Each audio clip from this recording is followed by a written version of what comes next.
Videlis Omingo Mochoge, Jeremiah Orina Ontiri, Alvazad Nyabuto, imeapa kusi Global Radio gwe manye na boyo gwe semya. Kusi Global Radio ekina chicheta na Nyamira amonechi county chicheta na ine orongorwa gusi. Bono ebinto byabaire buya. Abagusi Global Radio nero hybrid station yokorwa asorongorwa gusi. Ekoligererwa na boyo gotegererwa ense engima. Bono nabokobeka okorari kwao amona intwe asamagori arense kigima. Ebe nemebogani oboremi obotugi esukuru chigari chinyomba chobamenyo nabokoraria amona intwe asamagori arense kigima. Ayebuna omogusi nabokosanga amona intwe obeke okorari kwao kwebiasara amona korari konde wensi. Nyore asensemo yomutandao goitera abagusi globalradio.com nabukurangiri enamba yaito yesimi goitera enoti isano ibere isano isato iberinye eye moisano sto kianda gose 0753241889 abagusi global radio. This is Abagusi Global Radio 2021. We are here and we are going round and about video, photo, audio, anything it is in the video field. Right, asante sana, karibu mpenzi mtazamaji kwenye meza hii ya magazetini. Ikiwa ni tarehe ngapi ya leo? Ni tarehe 23 Juni mwaka 2021. Gazeti la kwangu hapa ni The Standard. Ikiwa na gazeti la Taifa Leo na najulikana kama Fidel Moshoge. Kurasa wa kwanza gazeti la The Standard hapa tunaona kwamba Wanjiku, wanasema Wanjiku ameshinda, manake wabunge mbalimbali hapo jana kutokana na kikao chao waliweza kuangusha ule mswada ambao ulikuwa umeletwa na waziri wa fedha kuonyesha kwamba kuongeza kile kipato ama mapato kupitia ushuru. Kwa hivyo pengine the value added tax iliweza kurudishwa up to 0. Kwa hivyo pengine ugali, chapati, maunga, nitasani maunga ama unga tu, unga ni unga. Unga wa chapati, unga wa unga ngano, hiyo wa chapati bado ni kama utapungua kwa kiwango kikubwa zaidi. Hayo tutaenda kuangazia katika ukurasa wa 4. Ukurasa wa 8 pando tutaenda kuangalia impact of COVID-19, kwamba zaidi ya wanafunzi 1160 waliweza kupachikwa mimba na kuacha shule na wengine kuoleka. Taarifa yetu tunakuangazia kwa mapana na marefu. Vile vile ukurasa wa 5 hapa tunaangazia kuna wale principals wa NASA akiwemo Musalia Mudavadi, Kalonzo Musyoka, kuna ule Wetangula waliweza kuwa na kikao hapo jana kuangazia mengi zaidi, ikiwa pengine wataweza kuungana tena katika muungano ule wa NASA ama wataanza kivyao, waanze muungano wao kivyao. Hayo tutaenda kuangazia kwa mapana na marefu ukurasa wa 5. Vile vile ile tume ya NATA, Kenya National Union of Teachers, kidogo ni kama itasitisha uchaguzi ambao ungefanyika kutokana na yale ambayo Wilson Sossion aliweza kuyasema hapo jana. Hayo tena kuangazia ukurasa wa 10. Ni hayo tu ukurasa wa kwanza gazeti la The Standard. Nikiangazia gazeti hili la Taifa Leo ukurasa wa 2, wanasema kwamba Magoha aagiza wanafunzi wapewe basari bila ubaguzi. Kwenye ukurasa wa 2, ukurasa wa 7 wanasema kwamba Gor Mahia na Tusker leo waalenga kilele cha jedwali vileo, huku wakisema kwamba hatua ya Moi kuhepa muungano wa Kalonzo Mudavadi na Wetangula ambao ni One Kenya Alliance yaimarisha nafasi ya kinara wa chama cha ODM Raila Amolo Odinga. Na kuikumbuka kwamba jana walikuwa na mkutano ambao ulikuwa ufanywe katika hoteli moja pale mjini Nairobi, lakini kiongozi wa KANU ambaye ni Gideon Moi aliweza kuwahepa pale ambapo alisema kwamba alifika pale na kujitoa ili kuenda kufanya shughuli zingine. Ni ukurasa wa 2 tutazungumzia hayo, huko akisema kwamba pigo tena kwa wenye maroli kwa ama ya kusafirisha mizigo kutoka bandarini. Katika ukurasa wa 2 tutaangazia hayo. Ukurasa wa 3 wanasema kwamba Kalonzo Laira awapeleka vita vyao eneo la Mlima Kenya. Hizo ni baadhi ya taarifa ambazo tutaangazia hivi leo katika gazeti hili la Taifa Leo. Asante sana. Ukurasa wa 2 gazeti la The Standard. Hapa leo hii tunaenda kuangazia, kama kawaida tunajua ni historia. Ukurasa wa kwanza gazeti la The Standard Na leo tena kuangazia kikosi kizima cha wanapolisi pale mtaani wanaitwa Makarawe. Tuangazia mabadiliko ambayo yamekuwa yakitendeka sana tangia wanapolisi waanze. Vile kuna zile shule ambazo zinatoa mafunzo ya wanapolisi. Vile kuna mabadiliko mengi yameweza kufanywa.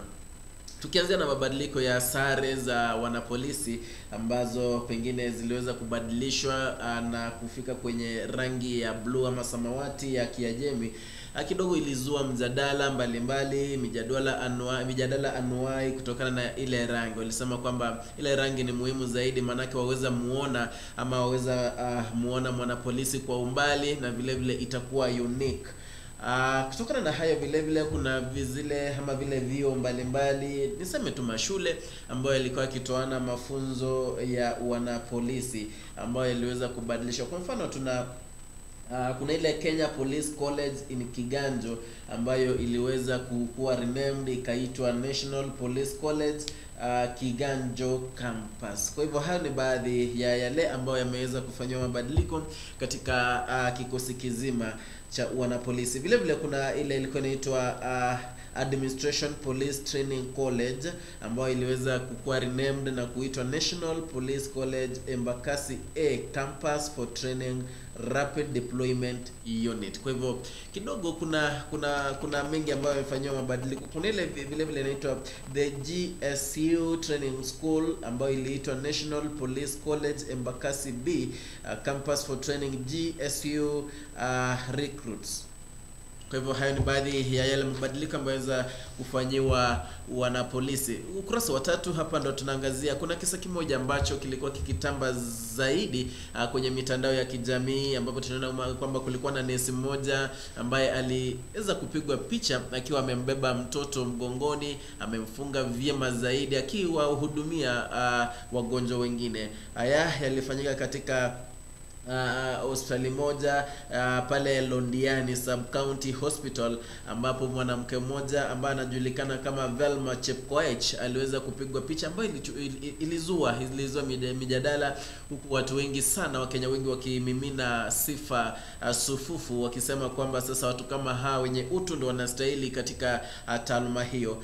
Kutokana na ujumbe aliyoutoana kwa wana Standard, alisema kwamba kidogo kulikuwa na mwanamke mmoja aliyekuja na bwanake na alikuwa na maumivu ya leba kidogo maumivu yale yakazidi. Kwa hivyo bwanake akaweza kutumwa ile aweze kuleta faili kujaza na akakawia. Kwa hivyo alikuwa na mtoto mchanga ambaye alikuwa na mwaka 1 na nusu hivi, ambaye alianza kutambaa pale, alikuwa anaenda kwa mapipa ambayo amebeba taka chafu. Kwa hivyo akaona la muhimu ni kubeba ule mtoto amfunge mgongoni, kisha at least akawahudumia wagonjwa wengine na ule akiendelea kupata ya kwake. Kwa hivyo amesema kwamba kidogo yeye hata kujua picha yake imesambaa zaidi mitandaoni, manake anatumia simu aina ya mlika mwizi, kwamba hana smartphone na kwanza yupo tu kwa contract tu, hajaajiriwa. Kwa hivyo anasema kwamba akipata ile nafasi ya kujiendeleza masomo yake bado ana uwezo wa kuendelea, ila sasa hela ndio shida ambayo inamkumba, ana hawezi endelea. Akipata uwezo yuweza kuendeleza kisomo chake. Kwenye ukurasa huo vile tunaangazia pale Mombasa, ambapo tunaona kwamba watu wa maeneo hayo wameanza ama wamekuwa wakitumia neti za the mosquito net kwa kufanya uvuvi. Gawaje serikali ilipiga marufuku na kuna ile tume ya the Coast Guard Service, Kenya Coast Guard Service wamesema kwamba wamekuwa wakifanya mambo hayo, wamekuwa wakifanya ulinzi huo kuhakikisha kwamba hizo neti hazijatumika tangia mwaka wa 2018, lakini bado kuna wale ambao wanaendelea kufanya hayo, na hivyo kuhatarisha maisha ya binadamu na maisha ya samaki, manake zile neti huwa zinawekwa insecticides. Ni hayo tu ukurasa wa 2, ukurasa wa 3. Nikishughulikia ukurasa huu wa 2, wanasema kwamba wale madereva wenye maroli watapata pigo baada ya mahakama kuamuru kwamba kitengo kisima cha reli ndicho tu kitakuwa kinaruhusiwa kubeba mizigo kutoka bandari ya Mombasa hadi Nairobi ama jiji kuu. Hasa mahakama ilisema kwamba HR pekee ndio inaruhusiwa kusafirisha mizigo hiyo. Katika ukurasa huu wanasema kwamba ushirika wa ODM na Jubilee moto kwa kuotea mbali. Hii ni baada ya baadhi ya viongozi wale ambao wanawapa mkono naibu rais Uhuru Muigai Kenyatta na kiongozi wa chama cha ODM Raila Odinga waliweza kujitokeza bayana na kusema kwamba kuna muungano ambao unazukwa baina ya chama cha ODM na chama cha Jubilee. Kuna wale ambao wanasema kwamba Rais Uhuru Muigai Kenyatta anakaribia kustaafu. Sasa wanasema kwamba chama cha Jubilee kinaweza kuwa kimekwisha, lakini amewahakikishia kwamba kuna muungano ambao unazukwa ambao unaungwa na kinara wa chama cha Wiper Kalonzo Musyoka, kinara wa chama cha KANU Gideon Moi, na ni muungano ambao utadumu milele nchini Kenya. Kumbuke kwamba naibu rais William Samoei Ruto ambaye ni yeye mwenye kiti ama mwenye chama cha United Democratic Alliance UDA amesema kwamba viongozi hao wawili wanajisumbua tu bure kuunga miungano ya kikabila. Kwa kwamba jana kuna viongozi wa muungano wa Oka One Kenya Alliance walikuwa na mkutano wa faraha ambao walikuwa wakutane ili wasungumzie swala la muungano wao. Walisemekana kwamba chama cha KANU ama uongozi wa chama cha KANU Anik Salat ambaye ni mweka hazina wa chama hicho hakuweza kualikwa. KANU ambaye ni mwenye chama hicho ambaye ni Gideon Moi pia hakuweza kufika pale, though alisema kwamba alifika na akaweza kutoweka baadaye. Habari hiyo ndio imeangaziwa katika ukurasa huu wa 2 na 3 pale ambapo naona waziri wa elimu Professor George Magoha anawahimiza wale ambao wanapeana pazari wapeane bila ubaguzi. Anasema kwamba county na constituencies ama mabunge yaweze kusambaza na kupeana fedha hizo za basari bila ubaguzi wowote.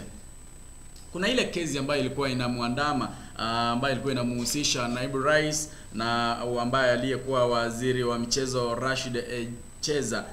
Kesi hiyo ambayo ilikuwa inahusishwa na ununuzi wa vifaa vya kijeshi vya dhamana ya shilingi 39 bilioni 5. Walisema kwamba kesi hiyo ilikuwa inasikizwa hapo jana pale ambapo baadhi ya wanahabari waliweza kutolewa mahakamani pale ambapo walisema kwamba kuna mashahidi ama kuna wale ambao ni washahidi wa serikali na ambao ni viongozi wa jeshi kuu nchini Kenya. Wanahabari waliweza kutolewa pale ili ama mashahidi waweze kupeana ushahidi wao. Kwenye ukurasa wa 2. Katika ukurasa wa 3 wanamzungumzia kinara wa chama cha Wiper Kalonzo Musyoka na kinara wa chama cha ODM Raila Odinga. Wamesema kwamba wawili hawa wamekuwa wakifanya misururo ya kutembea nchini ili kuuza sera zao kabla ya uchaguzi wa mwaka wa 2022. Wanasema kwamba hawa wote wamejizoa katika Mlima Kenya pale ili kujitafutia kura. Ikumbuke kwamba wawili wamekuwa wakizozana. Raila Amolo Odinga akiwa pale Mombasa aliweza kusema kwamba kinara wa chama cha Wiper Kalonzo Musyoka alisema kwamba hata muunga mkono, na Raila akasema kwamba yeye atatangaza rasmi kama anawania kiti cha urais kama 2022 na atamwambia pia kinara huyo Kalonzo Musyoka aweze kumuunga mkono.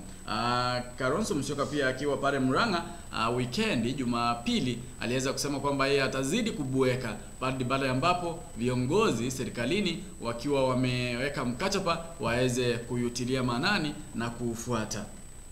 Hayo ndio yamekuwa marumbano baina ya viongozi hao wawili, huku Kalonzo akifuruta upande wa kwake na Raila pia akifuruta upande wa kwake. Katika ukurasa huu wanasema kwamba ni county ama ni habari kutoka county mbalimbali. Nikumbuke kwamba kuna mwanahabari wa shirika la KBC ambaye aliporwa jana pale ambapo alikuwa anaelekea katika uzinduzi wa station moja ya kituo hicho cha KBC. Hayo ndio yameangaziwa katika ukurasa huu wa 2 na 3 gazeti la Taifa Leo. Ukurasa wa 4 gazeti la The Standard hapa tunaangazia mengi tu. Nikianza kwa la kwanza hapa, kulikuwa na panic sana hapa, watu walikuwa wamepanic pale. Kulikuwa na jela moja pale industrial area Rumande baada ya mlinzi mmoja kujifiatua risasi na kujiua. Kutokana na wenzake walisema kwamba pengine ni sababu alikuwa amekuwa deployed kulinda sehemu moja ambayo kivyake aliona kwamba alikuwa amezushwa dhamani, na kwa hivyo akaona kwamba ni vizuri aweze kujitoa uhai.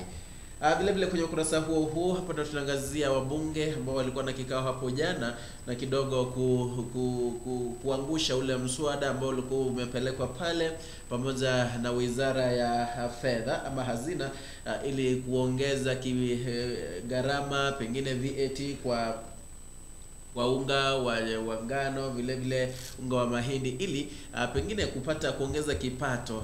Pengine kuna maisha yamekuwa magumu, madeni vile vile.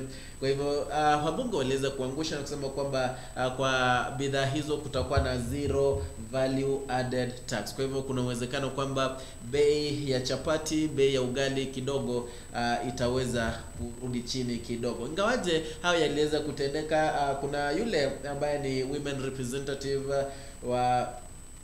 kuna yule ambaye ni women representative Gladys Wanga, pamoja na wengine ambao walisema kwamba kukuwa na excess duty kwa telephone and internet services. Kwa hivyo kidogo katika mtandao kutakuwa na pengine ongezeko. Kuna manake hapa Kenya watu zaidi wanajua kwamba ama wanapenda zaidi kutumia mtandao, kutumia airtime. Kwa hivyo ni kama wataongeza hayo ili waweze kuongeza kipato kile. Manake wanasema hapa, kwa maono yangu tu, wanaona kwamba airtime bundles you can stay without, lakini chakula lazima ule. Kurasa wa 5 hapa ndo tunaangazia kuna wale vigogo wa NASA, akiwemo kinara wa ANC Musalia Mudavadi, kuna yule wa Wiper ambaye ni Kalonzo Musyoka, na kuna yule wa Ford Kenya ambaye ni Moses Wetangula. Hapo jana walikuwa na kikao kuzungumzia maisha yao ya halafu, hasa katika uchaguzi mkuu wa mwaka 2022. Kwa hivyo kwa yale ambayo aliangazia ni kwamba kuna uwezekano wa kuungana tena kama walivyoungana hapo awali katika mlengo wa NASA. Kwa hiyo ndio walizungumzia, ama wataenda kila mama wataunga muungano wao wenyewe waweze kujitoa kabisa kuwania kiti cha urais ama nyadhifa mbalimbali kwenye mwaka 2022. Hayo ndio walizungumzia jana na kutoa ujumbe kwamba watatoa a comprehensive statement, watatoa ujumbe maalum kusema kwamba ikiwa wataenda kuingia NASA ama hawataingia pale, na vile vile waseme kwamba One Kenya Alliance ambayo inamjumuisha yule seneta wa Baringo itakuwaje. Sasa Leo ukurasa huu wa 4 ni habari au ni ilani ambazo zimepeanwa. Najua kuna zile habari ambazo watu wanapuuza sana kusoma gazeti. Kuna habari zinakuanga hapa ni habari za muhimu sana kwa umma. Kuna huyu anasema kwamba ilani kwa umma, sheria ya mipango na matumizi ya ardhi nambari 13 ya 2019. Wanasema kwamba wamiliki au mmiliki aliyesajiliwa na ploti yenye hatimiliki namba Nyaribari Chache Boburia 9402 inayopatikana katika eneo la Kisii Nyaura, inapendekeza matumizi ya miliki hiyo ili yajumuishe kituo cha kimataifa cha mawasiliano ATC Kenya Operation Limited GSM site, lakini hii ni baada ya kuidhinishwa na serikali ya kaunti ya Kisii. Mtu yeyote, taasisi au shirika lolote aliye na pingamizi kuhusu pendekezo hilo anaombwa kuwasilisha pingamizi hilo kwa njia ya maandishi katika muda usiozidi siku 14 kuanzia tarehe ya kuchapishwa kwa ilani hii. Hivyo watu ambao ni wa Nyaribari Chache, kuna ilani, kuna taarifa ambayo imechapishwa katika ukurasa huu wa 4. Kuna ilani nyingine ambayo ni kama hiyo ambayo inapatikana katika wanasema kwamba mmiliki au wamiliki aliyesajiliwa na ploti yenye hatimiliki namba ya Wanchare Bogiakumu 4307 inayopatikana katika eneo bunge ama eneo la Nyabioto, anapendekezwa upanuzi wa matumizi ya miliki hii yajumuishe kituo cha kimataifa cha mawasiliano ATC Kenya Corporation Limited JSite, lakini hii ni baada ya kujumuishwa hivyo watu ambao wanaishi Nyabioto. Kuna ilani ambayo mnafaa kuzingatia kaunti ya Kisii katika ukurasa huu wa 4. Wanasema kwamba Maskwota 3,000 wafurushwa. Hapo ni habari za county. Wanasema kwamba mwekezaji Malfantari Lawal awashinda wakaazi hao katika kesi kotini. Katika ukurasa huu wanasema kwamba washukiwa 15 wa mauaji kuendelea kusota rumande. Hapo ni katika kaunti ya Laikipia. Katika ukurasa wa 5 leo ni kama habari za county si nyingi vile. Katika ukurasa wa 5 wanasema kwamba ni habari za Afrika na dunia. Pale ambapo wanasema kwamba Somalia, Afghanistan hatari zaidi kwa maisha ya watoto. Wanasema kwamba tunapaswa kuwapa watoto suluhisho, tunahitaji amani, heshima kwa haki za watoto na demokrasia. Katika ukurasa huu wa 5 pia ni habari za Afrika na dunia, pale ambapo wanasema kwamba dadai rais wa North Korea acheka Amerika kuhusu pupa ya mwafaka, huku akisema kwamba Papa Francis kusaidia Nigeria kupiga ugaidi. Kwa kwamba Baba Francis ni kiongozi wa kanisa Katoliki ambaye amesema kwamba atajitolea na kuweza kupigana na magaidi ambao wanaliteza ama wanaumiza wananchi katika nchi ya Nigeria. Hii ni baada ya mtu mmoja ambaye ni balozi ambaye ni mjumbe wa Nigeria katika mji wa Vatican, Mtakatifu Balozi Adiku alipowasilisha ujumbe kwa Papa Francis ili aweze kuweka nchi ya Nigeria katika maombi. Sasa Baba Francis alisema kwamba atajitolea katika kupiga ugaidi mjini Nigeria. Kumbuke kwamba katika Switzerland ama Geneva wanasema kwamba WHO sasa imeamua kuweka kituo kimoja cha chanjo ama kuunda chanjo ya COVID-19 katika nchi ya Afrika Kusini. Rais wa nchi hiyo Cyril Ramaphosa aliweza kuitikia jambo hilo na kusema kwamba ni jambo la busara na ni jambo jema kwa kuunda kituo hicho katika nchi hiyo ya South Africa ama Afrika Kusini. Hayo tu ndio yamo katika ukurasa wa 4 na 5. Kumbuka kwamba ukurasa wa 6 ni jaribio la mtihani na 7 tutaingia katika ukurasa wa 8 ili tuweze kuangalia yale ambayo yaliyo. Naam, shukran sana. Ukurasa wa 8 gazeti la The Standard, hapa ndo tunaangazia kuna yale matokeo tunataka kuangazia ya ugonjwa wa COVID-19. Kidogo hapa tunaangazia zaidi ya wanafunzi wa kike wenye umri wa miaka 15 20 waliweza kuacha shule. Hasa wale wa kike waliweza kuacha shule na kuoleka, wengine kupachikwa mimba. Hii ni kutokana na kutoingia mashuleni, na utafiti ambao umefanywa kwamba zaidi ya wanafunzi ambao hawakuingia shuleni mnamo Januari, wakati shule zilikuwa ama mashule yalikuwa yanafunguliwa, kidogo inaonyesha kwamba utafiti unaonyesha kwamba wengi wa wanafunzi hao waliweza kuoleka na wengine kupachikwa mimba na kuendelea na uzazi. Kwa hivyo tunaona kwamba hayo tu kutokana na COVID-19. Kuna yule ambaye anaitwa Ruth Kagia ambaye ni Deputy Chief of Staff in the Executive Office. Amesema kwamba when schools were shut last year, the rate of teenage pregnancies went up. Other teenagers fell into drugs and substance abuse. Hivyo hayo tu ndio yanaendelea, na kutokana na utafiti umefanywa, kuna wanafunzi wengi zaidi wanaendelea kuumia kutokana na ugonjwa huu wa corona. Pengine haya yangetokea kama kungekuwa na janga hili la COVID-19. Ukurasa wa 10 hapa ndo tunaangazia ama madiwani katika kaunti ya Nairobi ambao kidogo waliweza kutenga shilingi milioni 35 ili kujenga jumba la speaker. Mswada huo uliweza kupitishwa hapo awali, lakini kidogo miaka 3 iliyopita, lakini haujawahi fanya kazi. Sasa hivi ndo wametenga shilingi hizo ili kununua shamba na vile vile kufanya ujenzi. Kwenye ukurasa huo bado hapa tunaangazia kura za KNUT ama Kenya National Union of Teachers.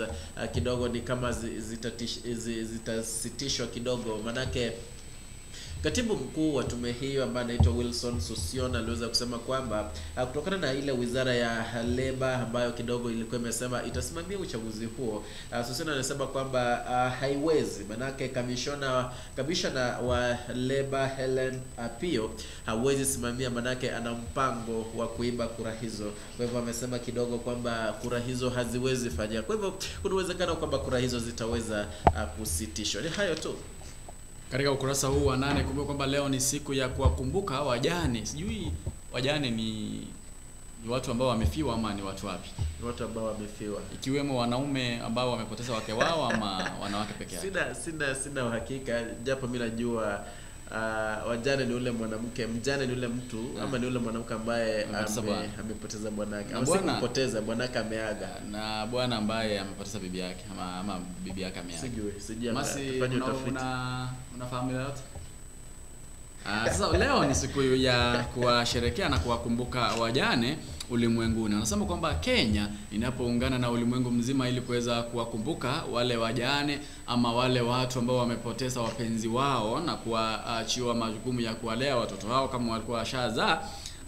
Wanasema kwamba kuna zile fedha ama pesa ambazo wakongwe wanapewa ziweze kuwa extended ili ziweze kunufaisha wale wajane. Wanasema kwamba fedha hizo ama pesa hizo ziweze kupeanwa kwa njia ambayo ni shwari, yenye haina upaguzi, na waache kitu inaitwa kama corruption wakati wanapeana fedha hizo. Huo ni ukurasa huu wa 8, huku wanasema kwamba masoko ya wazi yaruhusiwe katika kaunti zile 13 ambazo zilifungwa. Ikumbuke kwamba kuna kaunti 13 ambazo zilifungwa curfew na lockdown. Sasa mmoja ama West toka katika kaunti ya Kisii kwenda kaunti ya Migori kwa sababu kuna lockdown baina ya kaunti hizo. Kuna wale wahubiri ambao wamekuwa wakilalama kwamba kanisa ama makanisa yanafaa kufunguliwa. Kuna wale wafanyabiashara ambao wamesema kwamba masoko yanafaa kufunguliwa. Sasa kuna huyu anasema kwamba soko huru zile ambazo ni wazi ziweze kufunguliwa ili wafanyabiashara waweze kufanya biashara zao. Katika ukurasa wa 10 kama kawaida ni barua. Kuna barua ambazo zimeandikwa na Wakenya tofauti ili waone kama zinaweza angaziwa. Barua ya kwanza inasema kwamba shule ziboreshwe ili kuepusha ushindani mkali uliopo kwa sasa. Hiyo ni barua ya kwanza. Ya pili wanasema kwamba matamshi ya kiraitu ni ukabila, huku wengine wanasema kwamba NCBB inunue nafaka kukinga wakulima dhidi ya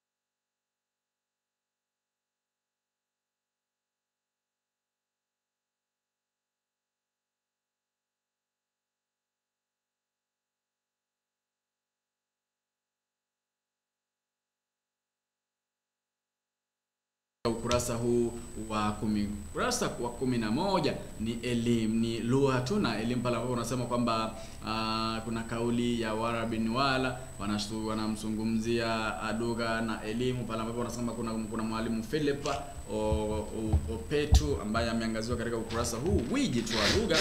Ukurasa wa 11 ni wiji ambao wanasema kwamba mwalimu ambaye Kiswahili ni riziki na pumzi kwa kila siku.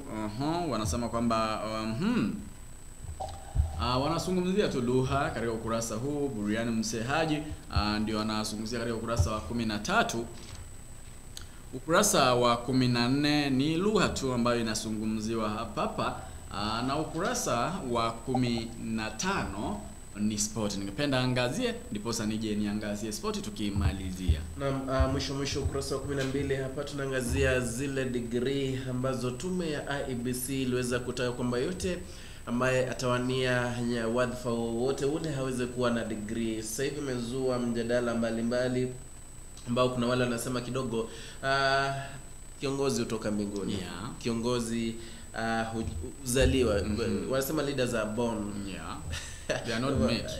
Wanasema kwamba pengine ikiwa kwamba haya yatatekelezwa, kwa hivyo tutakuwa tunafungia viongozi wazuri zaidi nje kutokana na kigezo cha masomo. Na vile kuna wale wanasema kidogo masomo yanafaa, masomo yanastahili kwamba mtu hawe na degree ndipo aweze kuuliza cheti ili ajue chenye anafanya. Kwa hivyo ni jambo ambalo limezua mijadala anuai. Kuna wale wanapendekeza, kuna wale kwa hivyo ni mambo mengi zaidi. Ukurasa wa 13 unaweza pata gazeti la kwako. Ukurasa wa 12 uweze kujisomea hayo. 13 hamna, 15 mwisho 17 hapa ndo tunaangazia maoni kama kawaida. Hapa leo tunaenda kuangazia ni vyema ama ni swali tu limeulizwa kwamba je, hii curfew ama kusitishwa katikuli za kawaida katika kaunti ama majimbo 13 itasaidia kweli? Was it necessary?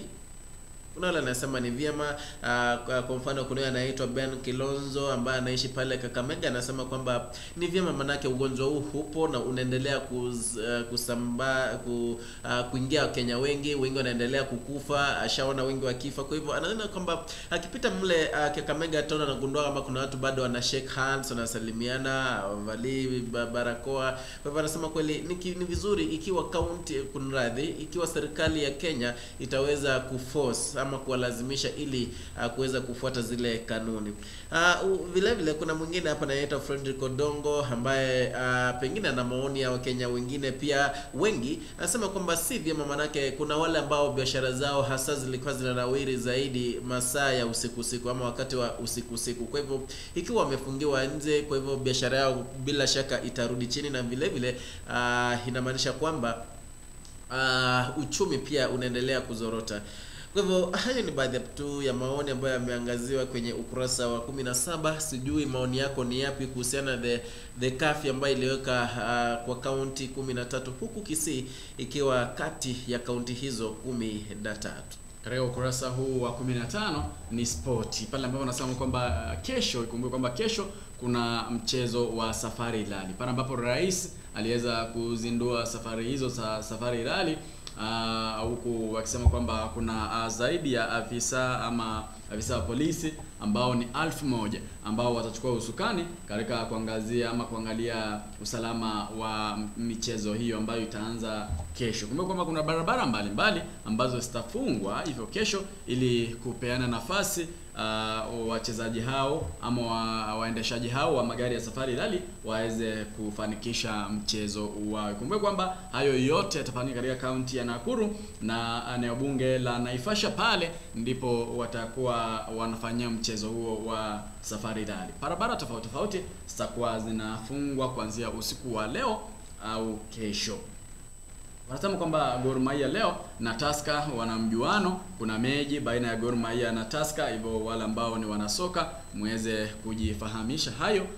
Hayo tu ndio yameangaziwa katika ukurasa wa 15. Ukurasa wa 16 wanasema kwamba Messi aisaidia Argentina kufuzu kwa robo finali kipute cha Copa America. Hayo tu ndio yameangaziwa katika gazeti hili zima la Taifa.